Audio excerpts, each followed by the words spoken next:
আরাফাত দিনের দোয়া হলো সবচেয়ে সেরা দোয়া। বছরের যে কোনো সময়ের মধ্যে সেরা দোয়া হলো আরাফাত দিনের দোয়া। আরাফাত দিনের অনুসরণে জিলহজের 9 তারিখে পৃথিবীর বিভিন্ন প্রান্তে থাকা মুসলমানরা নফল রোজা রাখবেন। এতে 1 বছর পূর্বের আর হায়াতে বাঁচিয়ে রাখলে আল্লাহ তাআলা অগ্রিম 1 বছরের গুনাহ আল্লাহ মাফ করে দিবেন। এই রোজাটাকে জিলহজের 9 তারিখেই রাখবো নাকি যে আপনার আরাফাত দিন হাজিদের অবস্থানকে হিসাব করে রাখবো? আরাফাত দিনের বিশেষ আমল কি বিস্তারিত বলুন। আরাফাত দিনের আমল যারা আরাফায় অবস্থান করছেন তাদের জন্য একরকম, আর আরাফাত দিনে যারা আরাফায় অবস্থান করছেন না, বিশ্বব্যাপী বিভিন্ন জায়গায় আছেন, তাদের জন্য ভিন্ন রকম। যারা আরাফা অবস্থান করছেন, নবী আলাইহিস সালাম বলেছেন খায়রুদ দুআ দুআউ ইয়াউমি আরাফা।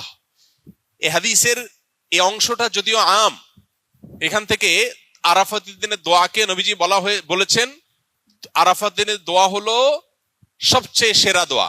বছরের যে কোনো সময়ের মধ্যে সেরা দোয়া হলো আরাফাত দিনের দোয়া। যদিও আরাফাতের ময়দানে হাজিদের দোয়া কবুল হয়, ফেরত দেওয়া হয় না, বহু হাদিস আছে। যেহেতু হাদিসে আরাফাতের দিনের দোয়াকে সেরা দোয়া বলা হয়েছে, আমরা যদি দূর থেকে আল্লাহর কাছে দোয়া করি, আশা করতে পারি আল্লাহর কাছে, আশা করতে অসুবিধা নেই যে আল্লাহ তাআলা দোয়া হয়তো কবুল করবেন। দ্বিতীয়ত নবী আলাইহিস সালাম বলেছেন খায়রুমা ওয়া খায়রুমা আনা কুলতু আনা ওয়ান নাবিয়্যুনা মিন ক্বাবলি লা ইলাহা ইল্লাল্লাহু ওয়াহদাহু লা শারীকা লাহু লাহুল মুলকু ওয়া লাহুল হামদু ওয়া হুয়া আলা কুল্লি শাইইন কাদির। আরাফাত দিনে নবী আলাইহিস সালাম বলেছেন আমি এবং আমার পূর্বে নবী রাসূলরা যত দোয়া আল্লাহর কাছে করেছেন এর মধ্যে সবচেয়ে সেরা হলো এটা, লা ইলাহা ইল্লাল্লাহু ওয়াহদাহু লা শারীকা লাহু লাহুল মুলকু ওয়া লাহুল হামদু ওয়া হুয়া আলা কুল্লি শাইইন কাদির। এটা আমরা বিশেষ করে পাঠ করব। আরাফাত দিনে হাজী সাহেবদের জন্য রোজা রাখা নিষেধ, বেশি বেশি দোয়া করবেন তারা, তাদের জন্য করণীয় আমলগুলো। আর আরাফাত দিনের অনুসরণে জিলহজের 9 তারিখে পৃথিবীর বিভিন্ন প্রান্তে থাকা মুসলমানরা নফল রোজা রাখবেন। এতে 1 বছর পূর্বের আর হায়াতে বাঁচিয়ে রাখলে আল্লাহ তাআলা অগ্রিম 1 বছরের গুনাহ আল্লাহ মাফ করে দিবেন। এজন্য আরাফাত দিনে নফল রোজা রাখবো ইনশাআল্লাহ। এই দোয়াটা কি এই রোজাটাকে জিলহজের 9 তারিখেই রাখবো নাকি যে আপনার আরাফাত দিন হাজিদের অবস্থানকে হিসাব করে রাখবো? এটা নিয়ে দুই রকমের মত আজকাল শোনা যায়।